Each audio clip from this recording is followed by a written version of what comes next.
Thank you, Vic.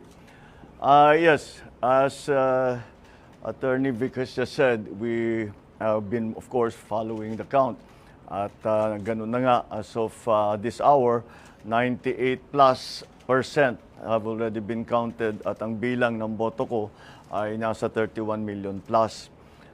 Kaya't maraming nagtatanong ngayon na kahit na hindi pa ako napoproklama, maraming nagtatanong, many people have been asking, what happens next? And what are we doing now? Well, right now, syempre, we have to, ang intention ko is to hit the ground running. Kung sakali man, matuloy ang proklamasyon later this month, ay kailangan nakahanda na tayo. So pinag-uusapan na namin ang mga appointment. As I'm sure you can imagine, the economic managers are going to be critical for the next several years because of the pandemic and the economic crisis. So that is something that we are looking at very carefully. But it's not only the economic managers, lahat talaga ng positions, not only cabinet positions but even other agencies ay tinitignan na namin lahat. The process that we have established is that I am keeping the organization, our EXECOM, who ran the campaign. Sila talaga yung mga advisor ko. So we are keeping the EXECOM going, the executive committee going. And they will be, syempre, the core group. But ang thinking ko is that each department, we have to talk to the specialists in that discipline or in that sector. For example, if we're going to talk about agriculture, we have to talk to all the best agriculturists, all the best workers in agriculture that we know. Tanong natin, sino kayang pwedeng magaling?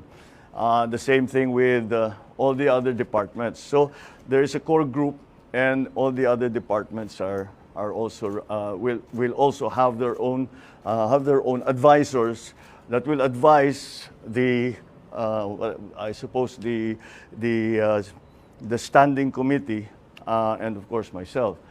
So that is how the process has been established. Kaya actually, bago kayo dumating, we were in there doing precisely that.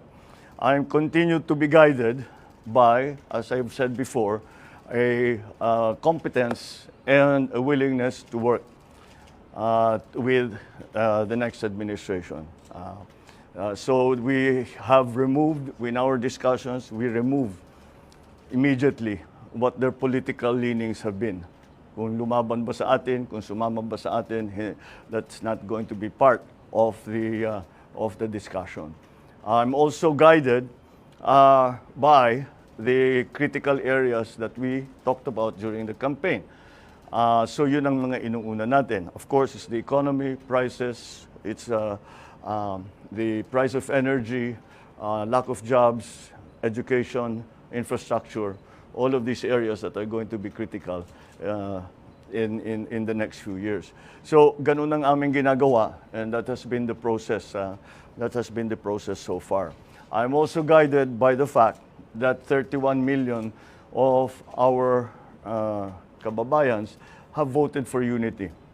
And I am guided by that in the sense that I will continue to work for a government, an administration that gives voice to everyone who wants to help. We may not agree. We may not in the end do, we might do exactly as they say, but whatever it is not important who the messenger is. The importance is going to be the message. In the next few days, I will be talking to you. Baka every day there will be something to announce because marami na talaga kami ginagawa.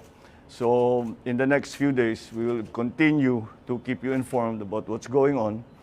And I think I am already authorized by to announce the first nominee that we will be giving to the Commission on Appointments when the time comes, should I be proclaimed.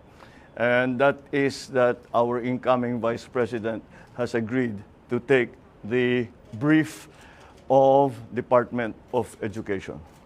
So si Inday Sara, sabi niya, tinanong ko sa kanya kung kaya niya yung trabaho dahil mahirap ang trabaho ng Secretary of Education.